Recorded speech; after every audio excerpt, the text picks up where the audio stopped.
everybody, welcome to our live event. My name is Brenda KB Anderson and I'm a crochet designer and also an instructor, and a couple times a month I have these projects that I make up and like to share with you guys. I'm so glad that you guys are here. Of course, this is a live event, so hello. If you want to say hi to me, just drop that in the chat. Also, if you have any questions about what I'm doing, or if you have advice for other people that's related or even unrelated, you can drop that in the chat too. I like to hear from you guys during these live events. So today is kind of like a part 2. So in case you missed it, a couple of weeks ago, I did a live event on how to make t-shirt yarn, basically out of old t-shirts, repurposing your t-shirts into yarn. So for example, right here, this is some t-shirt yarn that I made last time. And so I kind of got everyone all prepped and ready and explained how to do this first, because this is what we're going to be using today to create these baskets. So let me pull this in here. So this is our project. It's very sturdy. And I will be talking about like how to change the scale of your basket. If say you're trying to make a basket to fit some specific spot in your house exactly, we'll be talking about that as we're working through here in case you need any tips on that. But basically, I designed this to fit inside of those like cubbies, those IKEA cube cubbies. So that's what size this basket is, but you can make it to whatever size you like. So in our last live event, I did mention, you know, if you wanted to create a basket the same size and work along with this, that you would need to cut your yarn strips somewhere in between like 1.5 inches and 2 inches wide. I know this doesn't look that wide. Let me just pull this out here so you can see. When you pull on it, it kind of curls up, but when you cut the strips, they're quite a bit wider. You can see here like that. And the reason I'm making them this wide is because I wanted to make a very sturdy basket. I didn't want this basket to be flopping all over the place. You know, I wanted it to be able to hold lots of stuff. Like if you filled it up, I didn't want it to be all wobbly like it was gonna kind of slouch and tip over. I wanted it to be very, very sturdy. So we cut our strips very wide. If you cut strips and they're not as wide, you can make a smaller basket. And you know, if the scale is a little smaller, it'll still be sturdy enough. So, you know, if you want to make something this large, you need to cut your strips really wide. If you want to make something even larger, like a larger like basket for your floor to hold a blanket or something, you'd need even bigger, wider strips. That's going to take a lot of t-shirts, but it would be really cool. And of course, you'll have to go up on your hook size. So let's talk a little more about the materials. So as we've discussed, you'll be making your yarn out of t-shirts, or maybe you already did if you saw the live event last time and you're all ready to go.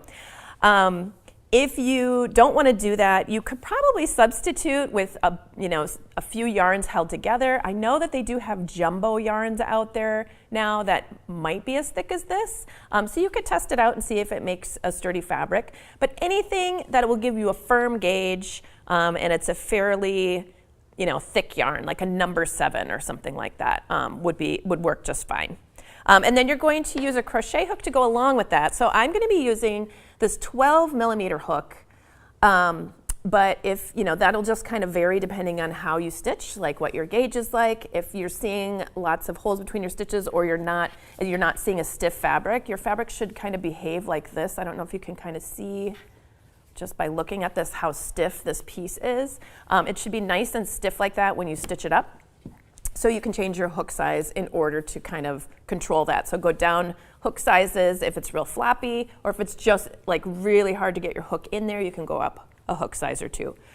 I really like using a metal hook for this, just because this is a fairly, it's gonna make a very dense fabric. So you'd need to have a little bit of oomph with your hand when you're crocheting. And I just was a little concerned that those plastic hooks that are like hollow, they're nice and smooth and they work great, but I was worried that that would be a little too hard on those. I did actually use a bamboo hook for that basket and it worked just fine. But then I was like, well, I don't know if I want to suggest that. What if somebody gets a different kind of bamboo hook and it's not as strong? So I would suggest a metal hook if you have one. If you don't have one, just try with whatever you have and just kind of like test it out a little bit. See if you think it's sturdy enough. And kind of on that note, if you are a person who has a hard time getting hand fatigue, or if crochet is painful for you sometimes, this might be a project that approach with caution. Maybe do a little at a time and see how it goes. We are going to be stitching at a firm gauge. It's thick yarn, and you do need to have a little bit of strength in your hands. I mean, it's not anything crazy, but if you're used to just like worsted weight yarn and a larger hook, not larger than this, but like large compared to your yarn, kind of a looser gauge type of thing, this is not going to be like that. So I just want to give you that little bit of heads up. Okay, and also I wanted to let you know there is a download to go along with this class. It's got the full instructions, not only for the basket, but we also tacked on the instructions to make the yarn that you can also access from the other live event. There's a link in here to that live event in case you missed it. So you can see how the yarn is made, and there's also like diagrams and things on how to cut up your t-shirt. And but for today's event, it's got all the instructions on how to make the basket, as well as a picture tutorial on how to join new balls of yarn, because that's something I'm going to be teaching you during this live event. All right, we've got some hellos. Hi, Hannah B. Thanks for popping in here. And we've got Fatima says hi. I'm sorry if I said your name wrong. I apologize. But hello, thank you for saying hi to me. And then, we have a hello from Pakistan. Welcome. I'm so glad that you guys are here. This is so cool. Like, I love hearing where people are crocheting from or watching from. It's just amazing to me that we can all just get together and talk about the craft that we love so much from all over the world. That's just, every time I see where you guys are tuning in from, I'm always just like really honored that you took the time out of your busy day to watch. So I'm glad you guys are here. Okay. All right, let's get started. So, and I want to mention, this basket took about 9 t-shirts. They were all large. A couple of them might have been, I think they were all large. Maybe one was an extra large and one was a medium, so I kind of averaged it. But that's how many t-shirts I needed for this basket. But that's going to kind of vary depending on how thick your t-shirts are. I mentioned this in the last live event. If you're cutting up t-shirts that are thin, you might want to cut your strips wider than I suggest, just because when it scrunches down, it'll feel about the same weight and thickness as like, medium or heavyweight t-shirt would. So you can kind of adjust things to make your yarn that you're creating kind of be mostly consistent throughout. It's okay if it's not perfectly the same. Really it is, because in this basket you could even see there are some that are thinner than others, like this sort of greenish yellowy color that crocheted up to be much thinner than, say, this sort of salmon color. But it's fine. It'll all work out. And the whole purpose of this is to make something really beautiful out of things that would, could end up in a landfill. We throw away so many t-shirts. I mean, if you just go to a secondhand store, you'll just see like a giant rack of t-shirts, and a lot of those won't sell. People, get t-shirts for all kinds of events. They wear it once or twice, and then they just donate it because they don't need it anymore, because people have lots of t-shirts, and so it's kind of a problem. But this is just such a great way to make use of, something that could be headed for a landfill, and you can create something really useful and beautiful, and you can tailor it exactly to the size you want, which is awesome. All right, so we talked about the yarn that we made. We talked about the hook. Also, I mentioned there's a download. In the description, there's a link for the download that includes all the instructions for the basket and also for making the yarn. All right, those are really the only supplies you need. I am also using a stitch marker to kind of help me keep track of the beginning of the rounds, but that isn't actually super important. If you don't have that, that's fine. You could use a safety pin if you want, or a bobby pin or something like that. That works too. And if you have a large-eyed, blunt metal needle, yarn needle, that's useful too, but I will show you a way to tuck in your ends using your crochet hook later if that's something you just don't have, because we made such crazy thick yarn here. So there's ways around things. All right, so a lot of this live event, this is just very, very basic stitches. These are single crochet stitches. We're not going to be learning any funky new stitches here, but most of this tutorial is going to be about just kind of how to manage this yarn, how to work with it, how to add more yarn to it, and just sort of like tips and tricks, and also how to adjust your basket. All right, oh, we've got a couple more hellos. Diana's saying hi. Oh, and we've got someone, a Marion from Jamaica. Hello. Thanks for dropping in and saying hi, you guys. Okay, so to start out, we're going to be working back and forth in turned rows in single crochet, and we are creating the bottom of the basket. So bottom of the basket is a square. Let me show you guys what this looks like here. If I flip it upside down. So here is the bottom of the basket. This is what we're creating first, and this makes it easy to adjust because you can see exactly how big your basket is going to be. So once you start working this up, you can just kind of check and see if you like the size it's turning out, see if you like how like the density of the fabric, and then you can adjust from there. And we'll talk about that a little bit more after we get going here. All right, so I am going to make my slip knot. So I'm going to this is how I like to teach making slip knots. So I just make a little loop, flip that loop over onto the strand that's connected to the ball of yarn, and then I'm just going to put my hook underneath there and pull this a little tighter, close to my hook here. And now I'm going to chain 15. So you can see this end of the yarn, because of the way I cut it, this was a switchback method. If you haven't watched how I created this yarn, that's okay. You can always watch that later if you want a little clarification. But sometimes your yarn is going to be kind of ruffly or have little edges sticking out or kind of be weird. And so that's part of why I wanted to do this live tutorial, so you could just kind of see how to manage that and how to deal with that. So this piece of yarn was cut out, you know, like in this sort of U shape here. But once we crochet through here, it's all going to just kind of clump up, and it'll just kind of be wrinkly, and you won't notice all that stuff. But if it's kind of causing issues, one thing you can do is you can just sort of twist your yarn a little bit, and then when you work over it, it's not going to be sticking out in your way. Okay, so we're chaining 15. 1, 2, 3, 4, 5, 6, 7. You can see there's a little knot there from where I fastened pieces together. We just keep going. 8, 9, 10, 11, 12, 13. Oh, looks like I have a little bit of a tag here. I'm going to snip that off. 14 and 15. Now let me just recount that just in case. 1, 2, 3, 4, 5, 6, 7, 8, 9, 10, 11, 12, 13, 14, 15. Okay, so at this point you can already tell about how wide it's going to be. It may change just a little when you work into it, but that'll give you kind of a good idea, one of the dimensions of your basket. So now we are going to work into the second chain from the hook, but we're going to work into the bottom of the chain. So here's the top of the chain. There's all these little V's kind of all stacked up in this direction.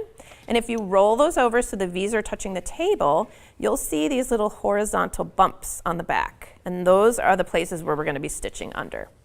So we're going to skip the first horizontal dash and work under the second one.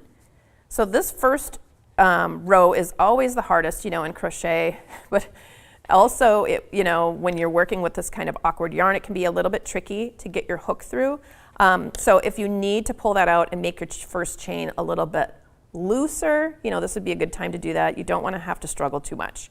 Okay, so we're going to grab that yarn, pull up a loop, yarn over, and pull through 2. That's going to be our very first single crochet of the row. And there's our next bump. Insert, yarn over, pull up a loop, yarn over, and pull through 2. So now we've got 2 stitches. We're going to keep going all the way across. And you can see, this isn't just going to fly by like if you were working with worsted weight yarn, and this is an unusual project, but just keep it in your mind that you are making a basket, and it is actually working up quickly. You're just not going to be able to make your stitches as quickly as you normally do. You do kind of have to you might have to fuss a little to get your hook through, and when you pull it up, yarn over and pull through, there's going to be curling and weird things that are happening because it's very dense. Just keep kind of, straightening it out and moving on to the next one. I guess what I'm trying to say is give yourself a little bit of leeway here when you're working on this, and just know, at least the first couple of rows might be a little awkward, and that's okay. There really aren't that many stitches in this entire basket, so think about it that way.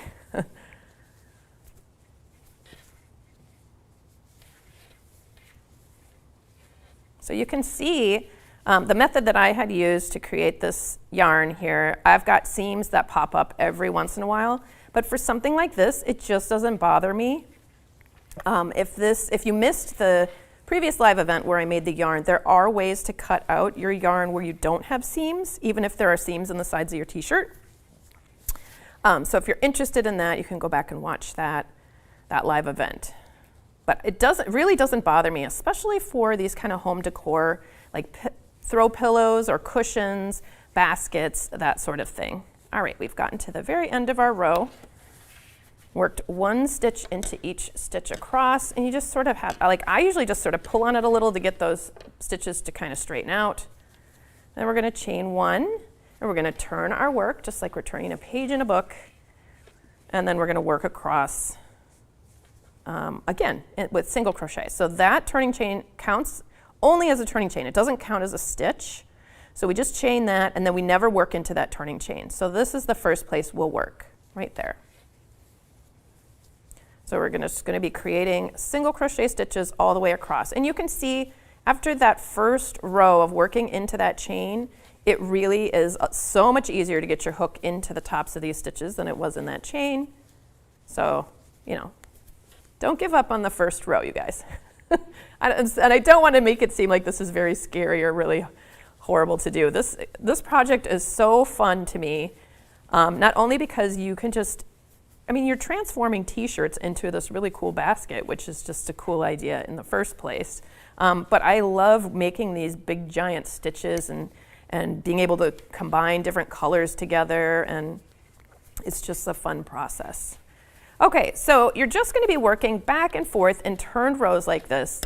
And I'll just kind of skip ahead a little bit so I can show you how to join a new ball of yarn. So here I've worked almost 6 rows. I'm going to work until this runs out. So it's, just a few more stitches here.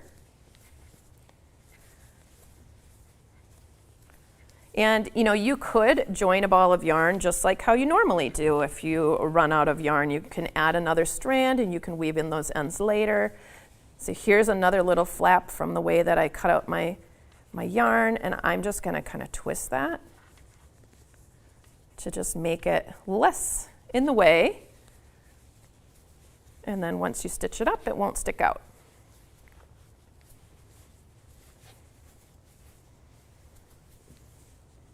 There's another little flap. There we go, just kind of roll it up.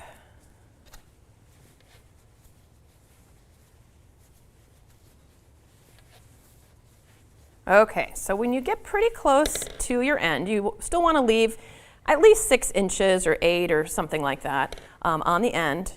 We are going to widen out. We're going to just kind of unroll our strand of yarn or a strip here, and I'm going to fold this in half.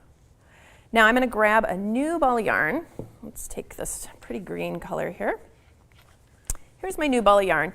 We're going to just create a little hole in the new ball. So I'm going to cut it maybe about 3/4 of an inch away from the edge there, just a little ways, and I'm going to cut a little snip. So I have maybe it's about 1/2 of an inch or a little bit smaller, maybe like a centimeter wide, something like that. And then with this piece, this has been folded in half, like this. And then I'm going to cut a slit right through here that is big enough that I can send this ball of yarn through. So I think I can make it a little smaller, actually. You want it just big enough to put that ball of yarn through. So I'm going to just here's the folded edge, and I'm going to cut a slit right here, like that, and stopping about 1/2 an inch or 3/4 of an inch away from that edge. So now I'm going to so this is what it looks like. I'll just spread it out. So you can see there's just a hole in my piece of yarn that is part of my project. So I'm going to send the old yarn through this little slit in the new yarn, like that, and pull it through far enough that I can open up this hole in the yarn, and I'm going to place the ball of yarn right through the hole, like that. And then when I pull on these two, they're going to interlock, and that's going to be my little tiny knot. This is a much smaller knot than if you were to, just tie your pieces together. So it kind of disappears into your fabric a little bit better. Yeah, you might be able to see it sometimes when you crochet it up, but it really is pretty small compared to if you were to tie a knot. Also, it saves you lots of, if you were to just weave in your ends, first of all, it is a little bit tricky to weave in your ends into something that's this dense and has all these little folds in it. So I avoid that as much as possible. So that's why I'm always just kind of adding balls of yarn in this manner, because it just makes it really easy and seamless. And so there we are, crocheting with the new piece, and I'll show you what the back looks like. There's my little knot. And if that bothers you, sometimes you can just sort of push your knot so it's hidden a little bit. We'll see. Maybe we can pull it this way and crochet over it. It doesn't look like it, not this time. But it looks fine. And to me, having these little anomalies or little things that stick out, there's a little seam here, there's another little knot over here. This stuff just doesn't bother me, because the whole point of this project is to make something out of something else. And then these little imperfections that just, to me, it just is sort of like, hey guys, this is handmade. This is, maybe it's not perfect, but it's beautiful anyway. So then you can just continue crocheting in the new color. And when you get to those seams, if they stick out, sometimes you can kind of push them into a more hidden place as you get to them. You can kind of adjust it here. Once we get to the next seam, I'll kind of show you what I mean. So I'm going to chain one and turn. And I find with this, I just sort of have to stretch it out to make my stitches lay flat, otherwise they're all curly. So I just do that after every row. You don't have to, you can always do it later, but it just helps me to kind of see how it's all crocheting up. Okay, so there's a little seam right there. Sometimes you can sort of direct where that goes. You can even sometimes tuck your seam to the inside. That's the opposite of the way that the yarn wants to roll up. So you kind of have to do that on purpose yourself. When you cut up these t-shirts, most of the t-shirts are made with a jersey knit, and so when you pull on it, the t-shirt wants to curl a certain way, and it will always curl with that seam to the outside. But you can, just like I showed you there, you can just sort of force the seam to be on the inside if you want. I don't usually bother, but I know that there will be people who are more bothered than this by this than me. So here's another one coming up. You can, on purpose, just sort of fold that to the inside of your tube. Maybe when you get a little closer, I'll probably have to do that again. Let's see. Just going to fold that in, and then your seam, yes, you can see where the two pieces are stitched together, but you don't have that surged edge sticking, just kind of protruding from your yarn. And that way, oop, it popped out a little bit there when it came through. It's a little fiddly if you want to hide that. You can do it though. You just have to be keeping your eye on it while you are working past it. There we go. So that's not too bad. It's pretty much hidden inside there. So I just wanted to show you there are some ways to deal with the little imperfections, or another way to deal with it is to just not care. That's what I do. I just let it go. I just let it kind of come through, and it doesn't bother me. All right, so I'm going to do a little bit more, and then I will show you how to start working the sides of your basket. But so while I'm doing this, I want to talk a little bit about figuring out the size of your basket. So after you do a couple of rows, that is really a great checkpoint to see how wide your piece is going to end up, because things can change a little bit after you make that first foundation chain. After you work into it a couple of times, it might get wider or narrower, just depending. So I would wait until you've worked a couple of rows back and forth, and then you can see how wide your piece is. If you feel like, oh, that's good, then you can just keep on working. But if you feel like, well, that's a little smaller than the bottom of the basket that I wanted it to be, right? If that is the case, then you can pull that out. You haven't done that many stitches so far, so it's, you might as well just pull it out and start over and add however many stitches you need to make it to the width that you want. So if you're trying to figure that out, you can use this basically as your gauge swatch. Say you make up this this square and you're like, oh, I really wish it was like 2 inches wider. Then you can lay your ruler on here and be like, oh, okay, so 2 inches, that's about, sorry, I've got a little piece of string there. If you lay your ruler on, you can count how many stitches are in those 2 inches. Let's see, yeah, I don't have my ruler with me, but if you laid it out here, you could say, okay, 1, 2, 3 are in those 2 inches. Okay, so I'll do the same amount of stitches I did before, plus 3 more. And that way, you'll know exactly how wide to make it. And just so you know, it does get a teensy bit wider, just a little bit wider than the base of this, towards the top of the basket, because on that first round, it just kind of widens out just a little bit once you start working in the circle. Just a little, a very small amount wider, I guess, like maybe like half an inch or something. But the basket is not rigid, it's not like, if you make it to the exact width that you want it to be, it'll still fit in your cubby if you're making it for a cubby. All right, so we just chain 1, turn our work, and continue. And you can think about if you want to just use up the whole color and move on to the next color. That's pretty much what I did in these baskets. Or if you want to kind of go back and forth between colors, because now it's so easy to add another ball of yarn to it, you can do that. On the first basket that I made, when I was making the yarn, I used the bodies of the t-shirts to make balls of yarn, and then I cut off all the sleeves, and then I used the sleeves to make one big multicolored ball of yarn. So it changed back and forth between different colors.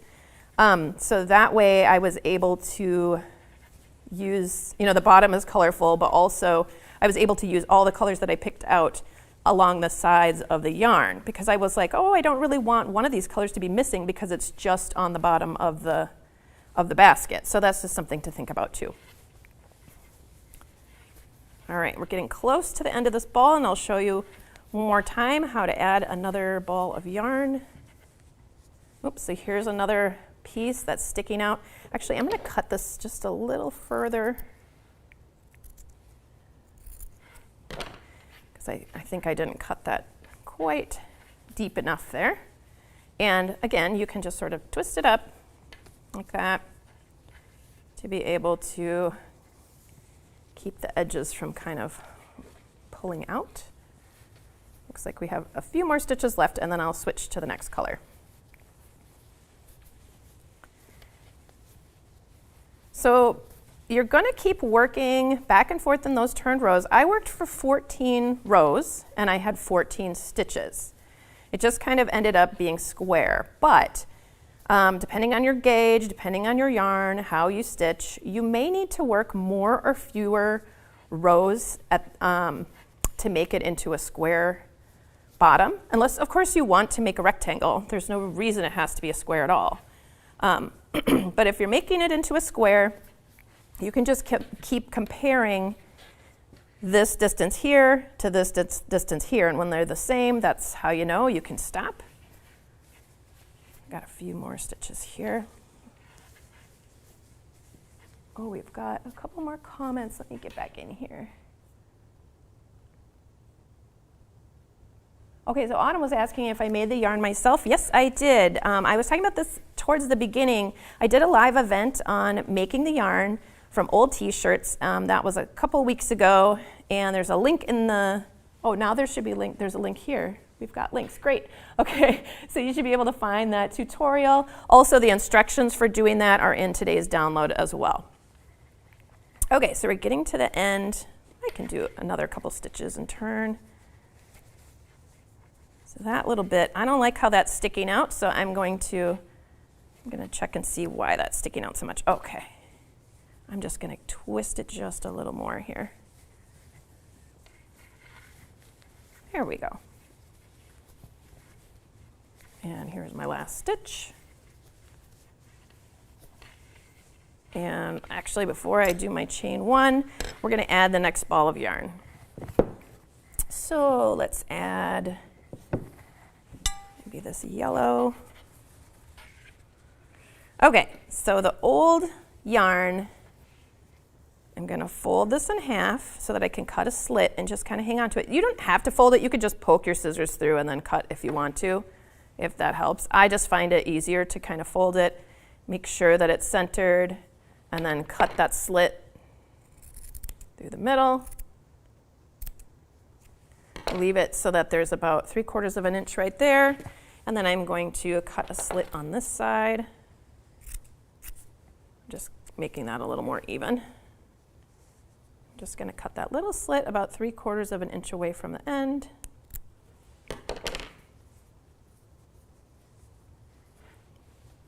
We've got a good morning from Angelus. Good morning. I'm glad you're here. Thrifty Crocheter saying, good morning, everyone. Is it hard to work with t-shirt yarn? Well, that's a good question. I personally don't think it is, but that's because I already have it in my mind that I'm going to slow down a little bit. If you are using like mass-produced t-shirt yarn, you know, that you can purchase yourself, it's not difficult at all. Where the difficulty comes in is like how much you want to be bothered by the little imperfections in your yarn, little pieces that stick out or seams or things like that. Also, we are stitching this project up at a very, very dense gauge. And so I'm just showing you here, I'm going to be just sending that ball of yarn through that slit again. And really most of the difficulty for this project comes in with just, you know, this is just a very sturdy gauge. So, and there we have it connected. So now we can just keep going. So I wouldn't say it's difficult. You know, what we're doing is very simple stitches so that you can kind of concentrate on how your project is working out. If you need to go back and fix anything, because we made this yarn, there's going to be little imperfections in it, and we can make little adjustments as we're crocheting to kind of reduce those imperfections. But also, this is just one of those projects that I just feel like you have to not need it to be perfect, because the overall appearance, it looks really beautiful when it's in a basket, and it's fine if there's like little bits sticking out here or there. I mean, on my baskets, I can see even in some places, is it on here? Like right here, I can see the writing from the tag. I think it's the brand right here. It says good.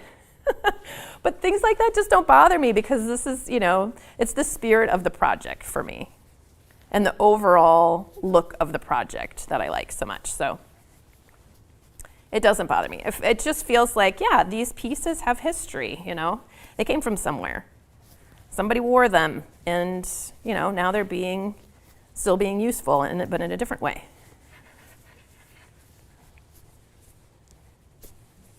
And Hannah's saying, she mentioned it could be rough on the hands, but to work a little at a time if you have issues with hand cramps. Yes, thank you, Hannah.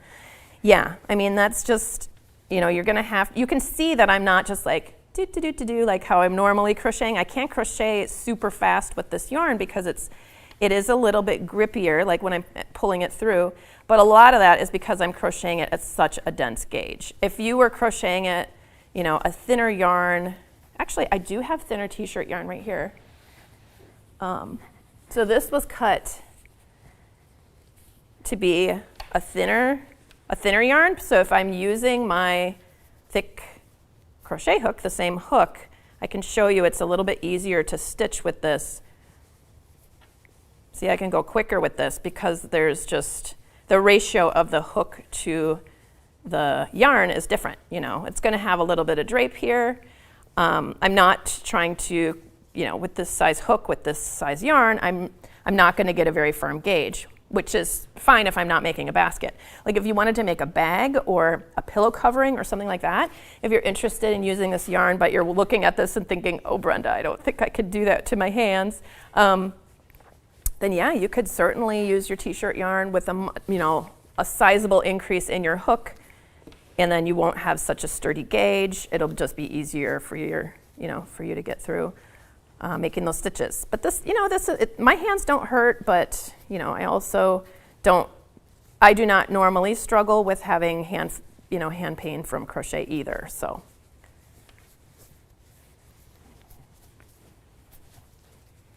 All right, so I think I have just a couple more rows, and then I'm going to show you how to work around the basket and to create the sides. And another thing that I'm kind of noticing I'm doing, I'm pulling through and then pulling through. Instead of trying to pull it through both loops in one motion, how I normally do when I crochet, it just seems to like pulling through and then pulling through. Don't do another yarn over in there. I almost did that. But you're, just concentrating on getting your hook through one loop at a time. Loop, loop. And that might make it a little easier too. And I'm also using my thumb and my finger to be holding on at the base wherever I'm pulling through. You can see my hand kind of jumps when I pull through each of those loops. That helps me. But you'll just find your own, what works for you, I guess. Okay, so we've got 2, 4, 6, 8, 10, 12, 13. Okay, I'm gonna do one more row, and then we're gonna start working back and forth, or start working in the round, sorry.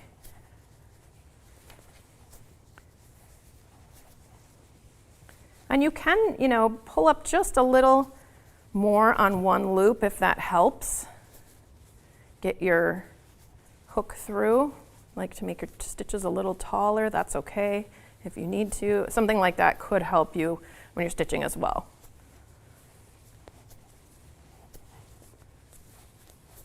All right, we're almost at the corner. That's where we're going to switch to working in the round.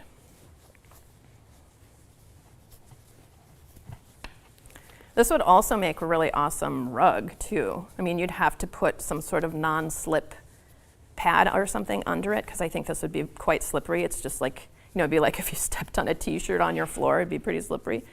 If you have a wood floor, that is. If it's a rug on a rug, no problem, but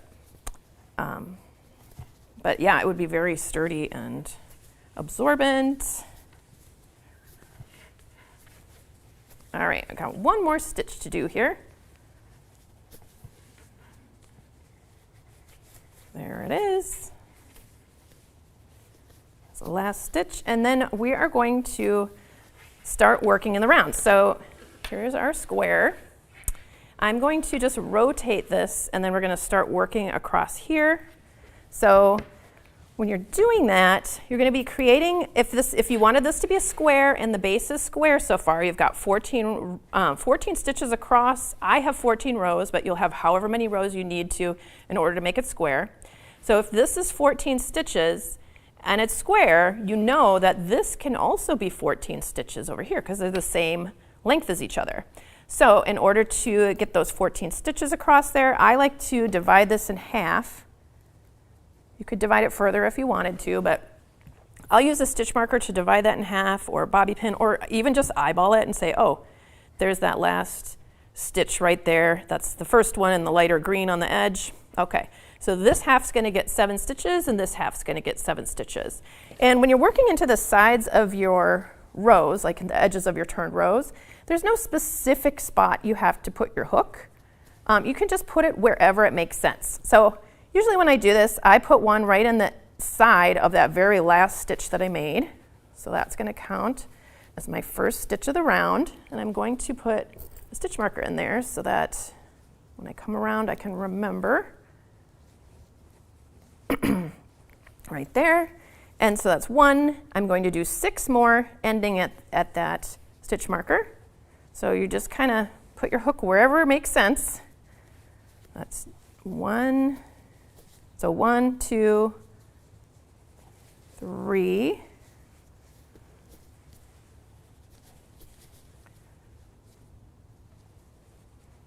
4.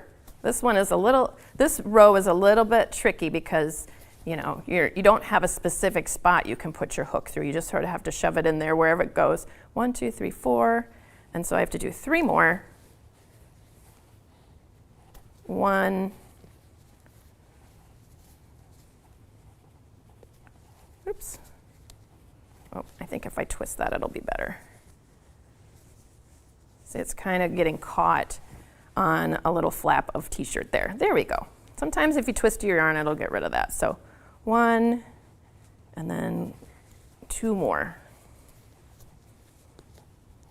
There's some more words. There we go. So now I should have 7. 1, 2, 3, 4, 5, 6, and 7. And I'm going to keep going, and I'm going to do 7 on the other side of this stitch marker here.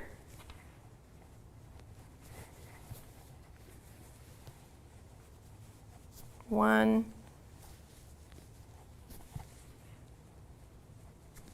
2, 3,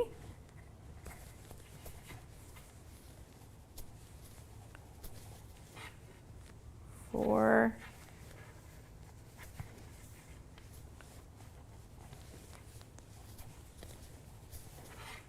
5,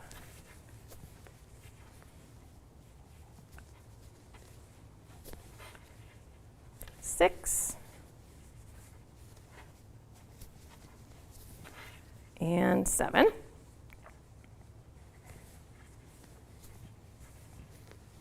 There we go. So we've gone across this side. Now we're going to go across the foundation chain, and I stitch only in the back loop of the chain. So here's all those little V's you can see along the edge. They're all kind of going this way. I'm just going to be working underneath the back loop. So that's right here. And the reason I'm doing that is because it helps it make a nice square bottom. It helps it turn. So I'm going to just make 1 stitch into each stitch across, working through just the back loop of that foundation chain.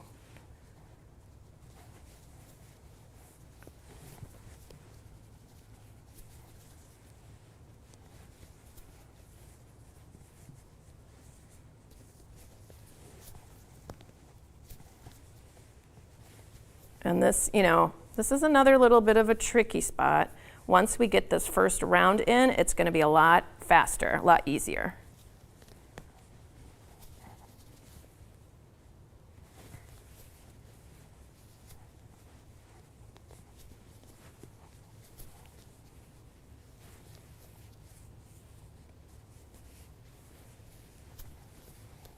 But it's kind of amazing how a whole t-shirt could only take up about 1.5 rounds in these baskets. I mean, if you look at the color stripes, it's like a whole adult t-shirt, but it's because we're, squeezing it into that, very dense fabric.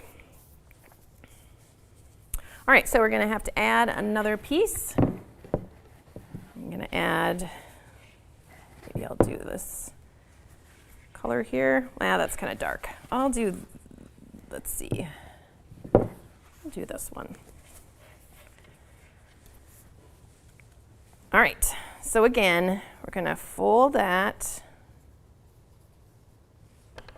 and cut through until it's a big enough loop that you can pass the ball of yarn through. And here's the new yarn. I'm just going to cut that little slit. And then I'll pass this end through the slit until I can pull it through far enough that I can pass the ball of yarn through that long slit we made. And then we can pull these away from each other. And that makes it interlock into a nice, neat knot. A nice, neat knot. All right, so we have a few more stitches left of this edge, and then we're going to work around the other 2 sides.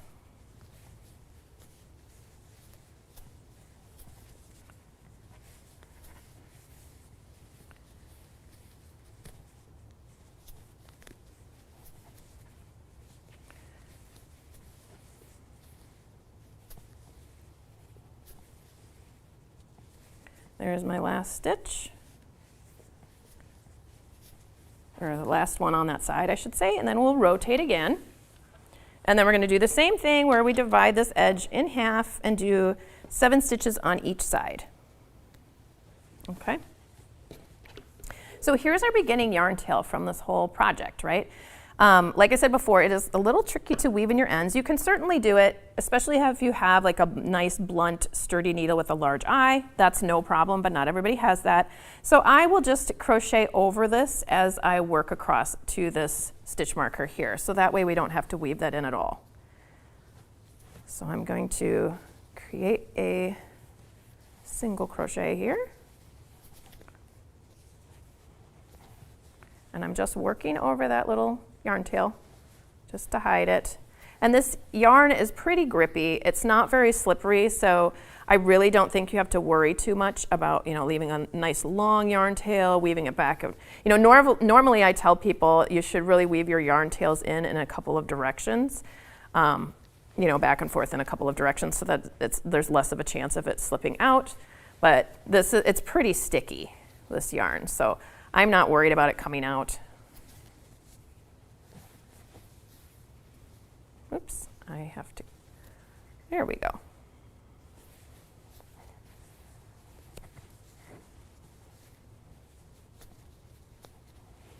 All right, we've got 1, 2, 3, 4, 5.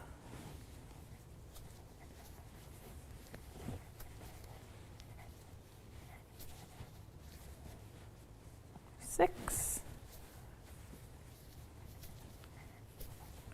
and 7.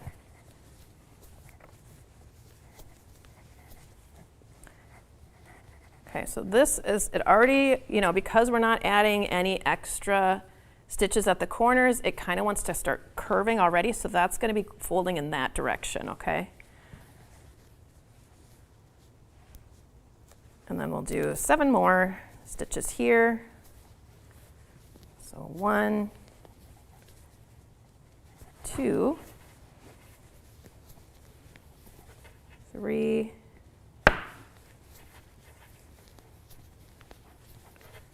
4,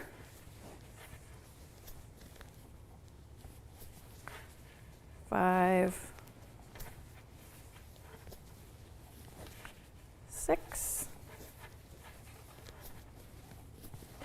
and 7. And then we'll rotate again.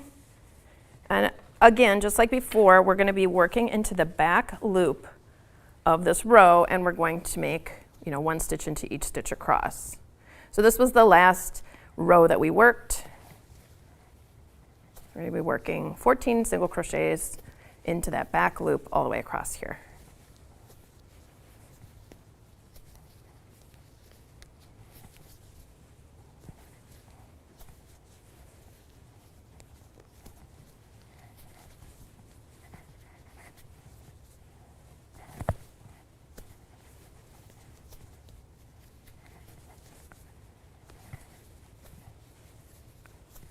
And after this, the rest of it, the finishing, will be much easier. This is just a little tricky working our way around here. It just takes a little extra attention, really. And you got to slow down. This is definitely what they call slow crafting here. Even though you're using like a super jumbo yarn, you just have to slow it down a little bit.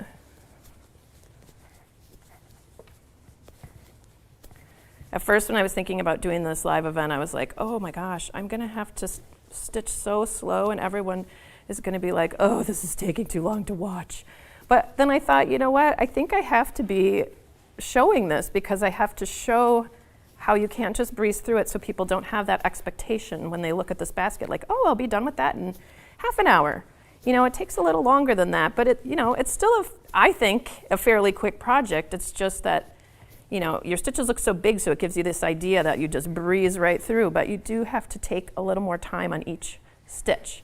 Okay, so I kind of shape that with my hand and allow it to bend.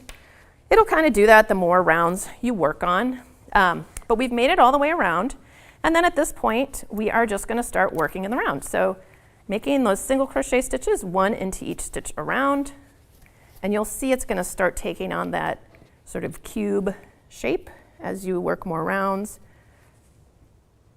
we go.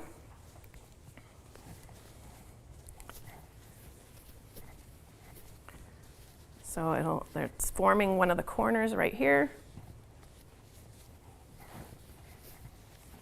And you're just going to continue. So one stitch into each stitch around, and you're just going to do that until it's the height that you want it to be. I worked 10 rounds, including the first round that I already did in yellow. Well, mostly it was in yellow, I think, until the very end when I just switched to gray. But that first round that I did, that was round number 1, and then there were 9 more rounds in the 2 baskets that you can see here on the table. So that's what it's looking like. You can see it's, starting to take that basket shape. You just sort of have to mold it a little with your hands when you're working on it at first, and then as you go along, it's just going to get more and more, and obviously into that sort of basket shape. All right, so you just continue until it's the height that you want it to be. Pull this out of the way here. And so for this basket, I did, a total of 10 rounds. And now we're ready to finish up the very last round here, and then I'll show you the slip stitching that I did. So here I am on my very last round. This is where, the beginning of my round was right here.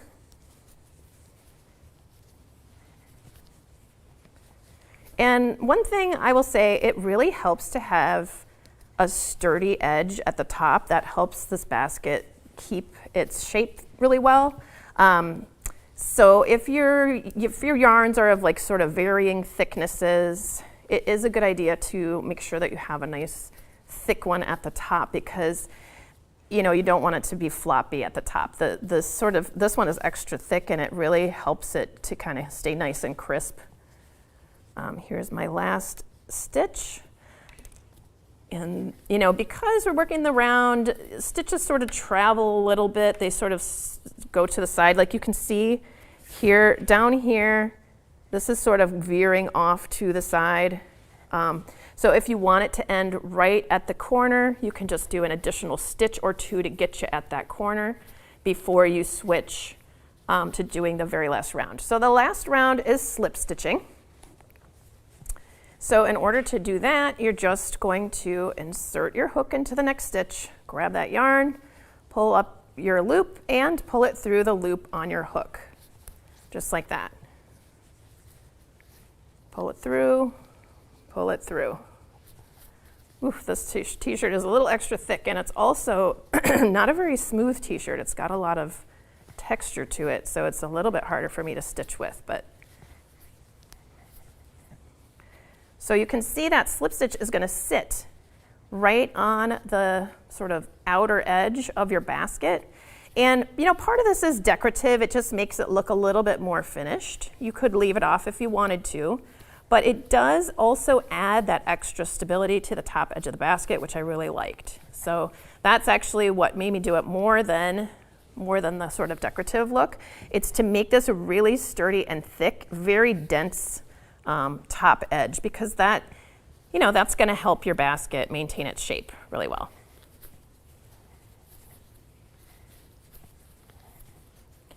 All right.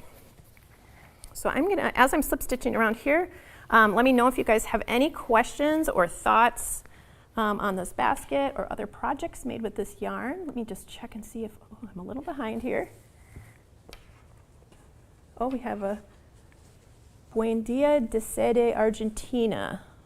Okay, is that good day from Argentina? I'm just guessing. Rosa's Crochet, hello. I hope I am translating that right. Good morning, everyone. First time here watching from Florida. Well, welcome, Demps Designs. We're glad you found us. So in case you guys didn't know, I do these live tutorials where I design something and then I teach you guys how to make it. I do that, I would say, at least twice a month. For the Creative Crochet Corner, but also for Craftsy too. They have lots of free live tutorials just like this one. In fact, if you guys have noticed my sleeves here, I did a live tutorial where I patched up a jean jacket. I think this was maybe, I can't remember how long ago it was, within the last year, I believe. It was called Sustainable Stitches. We did a little mini series on it. And my project was to take a jean jacket and then do some patchwork that's kind of decorative and add some embroidery to it, in case you guys are interested in checking that out. And I also, along the same lines of this basket that I'm making, I did another live event for Craftsy where I cut up plastic bags, you know, like those shopping bags that just get thrown away. I cut them up and made yarn out of that. It's called plarn, that's what people call it. But I did a tutorial on how to do that and then how to create a basket. And the basket that I made is so sturdy, you guys. I made it like at least, I think, 2 years ago, and it still looks brand new. And I've been using it a lot. Every summer I use it for you know, going to the pool, going to the beach. I use it on trips, you know, it's very sturdy. And it looks so nice. It's just kind of, I am just actually shocked at how well it's held up. And especially considering that I don't take care of it very well. Like, it a lot of times ends up crumpled in the bottom of my closet if I'm not using it, and then I go find it, dig it out from underneath, you know, my kids' pairs of shoes and whatever random things are on top of it, and just shake it out, and it looks just like I made it yesterday. It's kind of amazing. But I like it because it can get wet, and you can rinse it off. I mean, it's plastic. It's made out of plastic bags, so it's kind of amazing. So that, we did a live tutorial for Earth Day, where we made, Jen Lucas knitted a bag out of plarn and I crocheted a bag. So in case you guys are interested in more projects that are kind of like this one. All right, I'm almost all the way around. I just want to show you how to fasten it off and make it look nice and how to weave in that end if you don't have a yarn needle. Well, a yarn needle, that'll work anyway. Few more stitches left.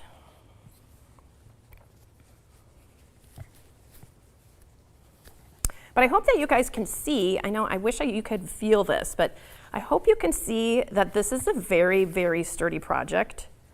You know, it's not gonna collapse. It's nothing you have to add starch to or add structure to. It already has lots of structure just because, you know, we crocheted at such a dense gauge, and what we made it out of, I just created a really nice, useful basket. This would be really cute with like little handles on the sides or, okay, so let's see. I think I've got one more stitch. Yeah, one more to do. That is my last stitch there.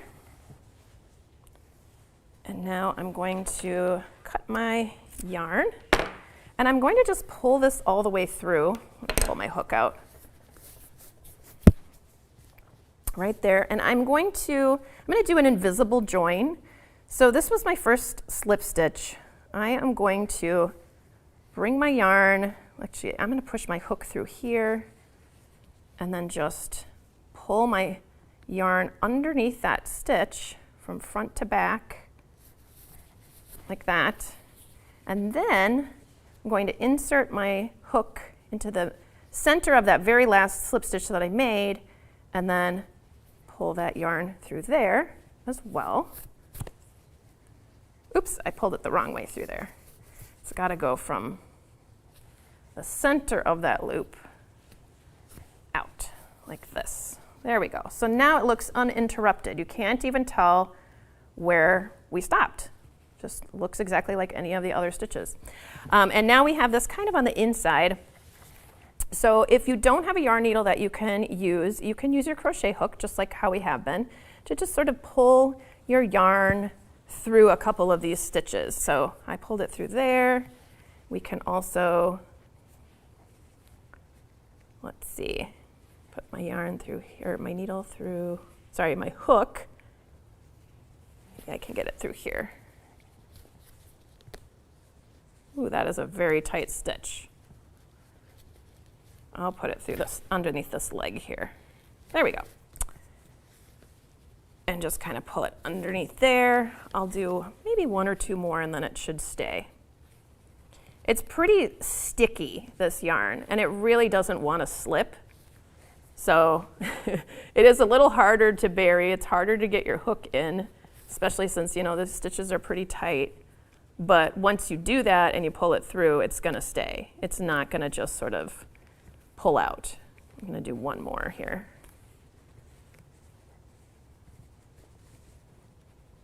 There we go. So I'm just putting my hook underneath a part of a stitch and grabbing that tail and pulling it through, like that. And for many of you, if you work with jumbo yarns, you'll have a yarn needle, like, it doesn't have to be huge. I think I could probably even get it on this one, maybe, possibly. Let me just see. I think I could probably wiggle it on through here. If you do, yeah, maybe not. I think that would take too much effort, but just a touch bigger than this one, and that would work, and you could weave in your yarn that way, but you have to make sure it's a fairly large needle so that it doesn't get stuck in all the folds. That's the issue with this yarn, is it's, you know, like, as you're crocheting it, you're kind of wrinkling up all that fabric, and then when you're sending your yarn needle through, it can get a little bit stuck. So the method that I just showed you, where you just kind of put your hook through to grab it and grab it again, that's been working great for me, so I would recommend that. All right, so if you want to, you could put some towels in here into that sort of cube shape and give it a little steam to sort of help set the corners a little bit better in this basket. But you don't have to. You can just start using it. You don't. I feel like this is the kind of thing you don't really have to block. So you can see it's pretty sturdy, and yeah, it's just crocheted. Crochet t-shirts. All right, let me just make sure I answered everything. Oh, we have a hello from Indonesia. Hello. When you wash the t-shirts prior to cutting, should we use softener or not? I don't think it really matters. I guess softener might make it a little easier to stitch with, so you could try using that, but I think that, you know, the texture of the t-shirts are probably more responsible for how well your yarn slips or doesn't. Like this last gray color that I was using, as I described, it's very coarse. This t-shirt is not very slippery at all, so that was giving me a little bit of extra stubbornness. I don't think it matters too much either way. What is the best kind of T-shirt for T yarn? T-shirt for T-shirt yarn. So ideally, the T-shirts that don't have any seams on the sides, those are the absolute best, because you don't end up with those little serge seams into your, you know, kind of sticking out of your yarn. But you can really use any T-shirt. I found, like, I just wanted to go to the thrift store. I actually went to the outlet for Goodwill, so like a secondhand store outlet, so the things that did not sell for, you know, however many weeks they give it a chance to sell at the thrift store. If it doesn't sell there, it goes to this outlet, and you can pay for you pay by the pound, so it's very inexpensive. I did it that way because I really wanted to make sure that I was buying T-shirts to cut up that nobody wanted. And so I would be, you know, keeping those things from going to a landfill, as opposed to cutting up, you know, a band T-shirt that somebody would really want or something like that, you know. So I wanted to make sure that I gave it a chance to sell somewhere, and then I went somewhere else. So I really wasn't, I was just looking for color mostly, and any kind of T-shirt works fine. And you'll see as you start cutting them up what you prefer, the feel of, but you need a lot of them, you know, 9 to 11 T-shirts for a basket, so you know, you just see what you can find. Okay, let's see. Oh, how much yarn does it take to make the basket? I actually don't know the yardage of the yarn, but I do know that it took about 9 large-size T-shirts. So if you're making your own yarn, you know, I would get like 11 just to be sure of large-size T-shirts, just to make sure.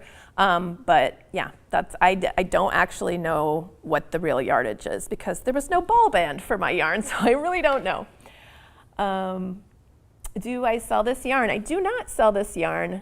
I just cut up T-shirts and make useful things out of them.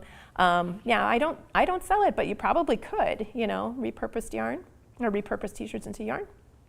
All right.